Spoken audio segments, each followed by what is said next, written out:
Well, g'day everyone, it's Warren from NQ Explorers. I'm up at Tibooburra in the Corner Country, New South Wales, just testing some metal detectors and doing a bit of prospecting. I was just about to head back to camp, but I thought we might go for a bit of a walk around the Gully mining site. This is Sturt National Park, so there's no detecting here, it's just a historic site, and there's a little interpretive walk trail. Let's go and have a look. So here we have an old traction engine that would have powered some mining equipment.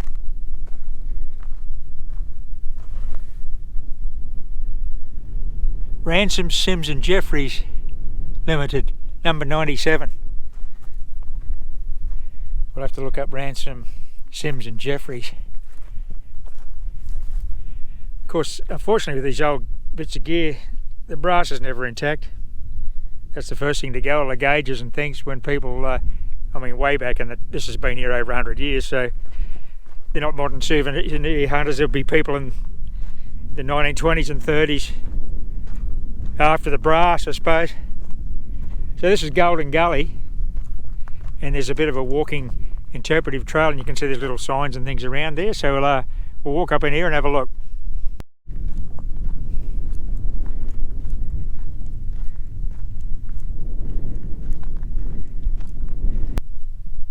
Now this desert country, it's an arid zone, obviously is unusually green at the moment because we've had so much rain over the summer and the autumn. We're just coming into winter now, but normally there's just no water out here, but we've actually got all the dams are full, and some of the creeks are actually running, which is pretty awesome for this sort of country. But anyway, could be another 10 years before it rains, so you've got to enjoy it while it's here.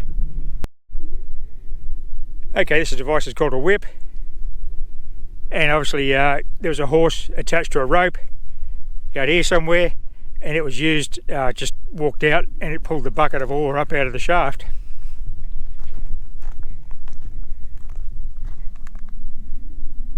Okay, that's been filled in for safety reasons, obviously.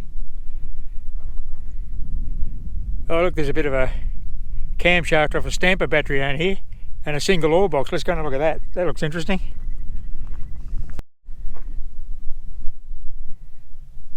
Okay, I don't know how many head of stamp we're running here.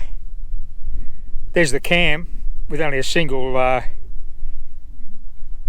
lift device on it. I'm not really sure. There's a shaft. There would have been more here. You're not going to run a single cam mortar box. Then again, maybe you do, because that's what that is.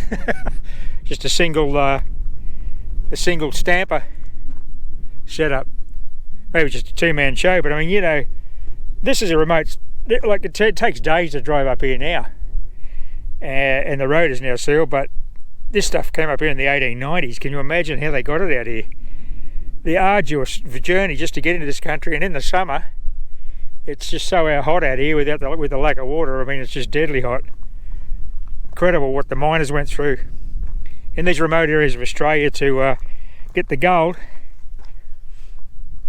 Oh, that's the wheel with the rope on it that would be powering some equipment made of wood, made entirely of bush wood, and some cast iron strapping. Well, here's a windlass on a shaft.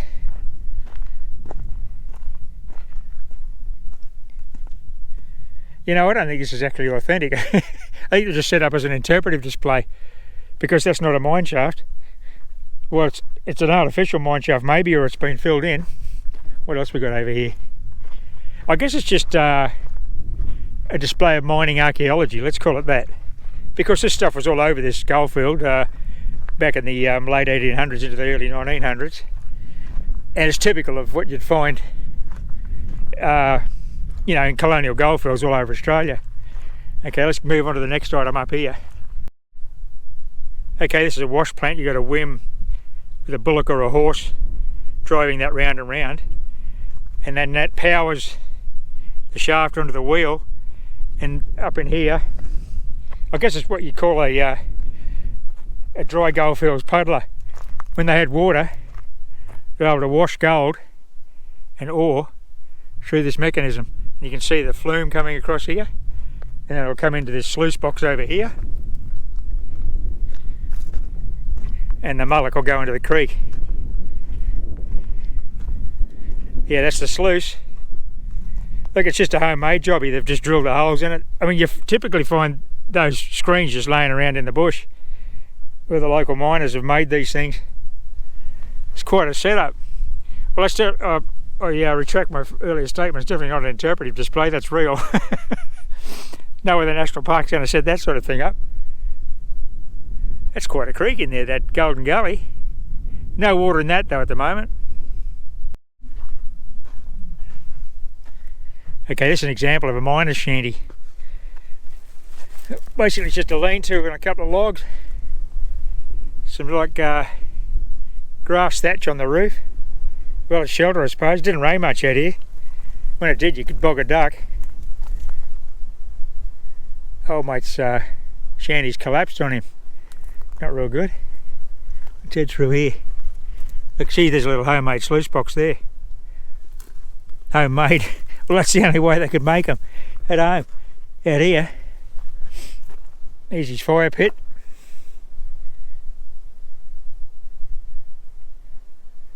What have we got over here? This looks interesting. Let's go and have a look at that. It's got an interpretive sign on it.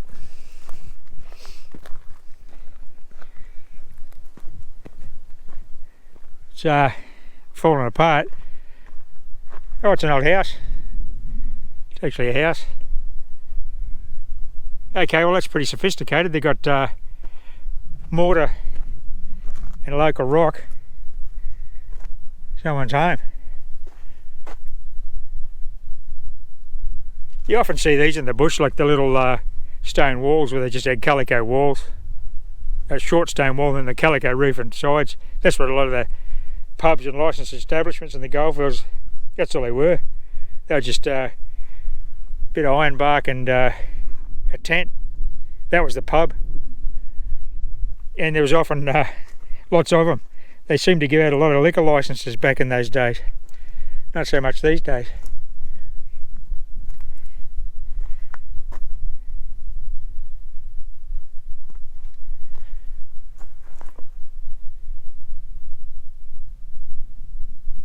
Yeah, it's a pretty little spot. Like I said, in the summer it'll kill you, but we're nearly coming into winter now. It's probably about 4 o'clock in the afternoon. Late autumn. There's a cool breeze from the north.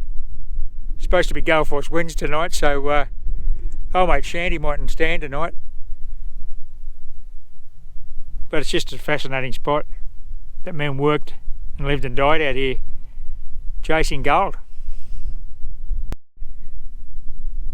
Now this is interesting, it's a dry blower. You can see these dry blower heaps, oversized heaps around where they've been dry blowing this area. When there's no water, basically it's like winnowing wheat. It's set up on a wheelbarrow base so you can move it. And once again you get the homemade sieve on the top. And this is where they've been dry blowing. The wheel's gone from the transport system, but yeah, that's an old dry blower from the 1800s. What a ripper. You can see the little dry blow heaps all around here. This is typical what you see in WA, in the goldfields, around the eastern goldfields. Oh well, up in the northern goldfields too, but anywhere in these arid goldfields, typical to see dry blowing where there just was no water, and that's the only way to extract gold. And it's not a terribly efficient way to do it. I can't do it here because it's a national park, but always worth your while to metal detect the dry blowing heaps, because the old timers didn't have metal detectors. They had to see the gold, and nowhere near as efficient as washing with water dry blowing. Well, that was a quick little walk around this interpretive mine site. Some of this stuff's been set up, some of it's original, but there's interesting bits of kit that have been bought here, like that dry blower and the puddling setup in the big sluice box there over near the creek. All very interesting. It's a great little educational area to bring your kids, really. Take them for a walk around this, and it's got all the different techniques of mining in quite a small area, so it's quite an interesting little display. Thanks for watching.